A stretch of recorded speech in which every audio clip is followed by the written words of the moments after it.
నేను ఈరోజు మీకు చెప్పబోయే కథ చాలా ఇంట్రెస్టింగ్గా ఉంటుంది, చాలా ఇన్స్పైరింగ్గా ఉంటుంది. He is none other than late Shri Dashrath Manjhi, the mountain man of India. Mountain మ్యానా? మాకు సూపర్ మ్యాన్ తెలుసు, స్పైడర్ మ్యాన్ తెలుసు అని మీరు అడుగుతారేమో.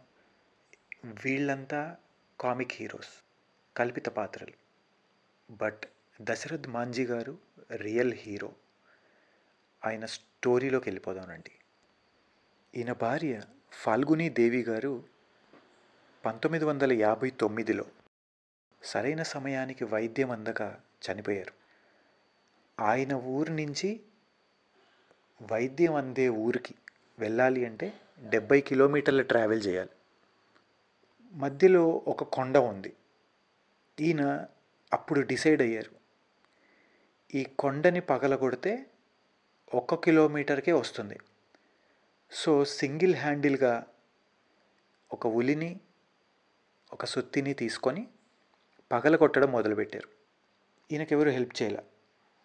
పైగా ఆటోబయోగ్రఫీ తీస్తానని మీడియా వాళ్ళు, డైరెక్టర్లు కెమెరాలు, వీడియోలు పట్టుకొని నానా హడావిడి చేశారు.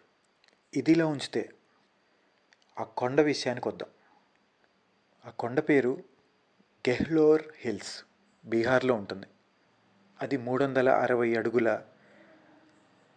పొడవు, 25 అడుగుల లోతు ఉంటుంది. అది పగలగొట్టడానికి ఆయనకి రాత్రింబగళ్ళు కష్టపడితే 22 సంవత్సరాలు పట్టింది. ఆయన 1960లో ఆ కొండని పగలగొట్టడం మొదలు పెడితే పూర్తయ్యేసరికి 1982 అయింది. అందుకే ఆయనకి ద మౌంటైన్ మ్యాన్ అని బిరుదొచ్చింది.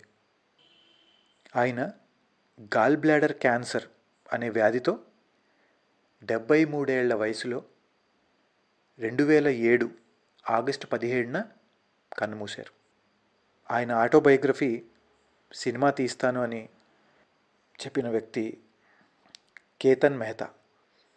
మాంజీ గారికి 2006లో బీహార్ ప్రభుత్వం వారు పద్మశ్రీ అవార్డు ఇచ్చి గౌరవించారు. నిజంగా ఎంత ఇన్స్పైరింగ్ స్టోరీ కదా. ఇలాంటి మరిన్ని ఇన్స్పైరింగ్ స్టోరీస్తో మీ ముందుకు వస్తూ ఉంటాను. ధన్యవాదాలు.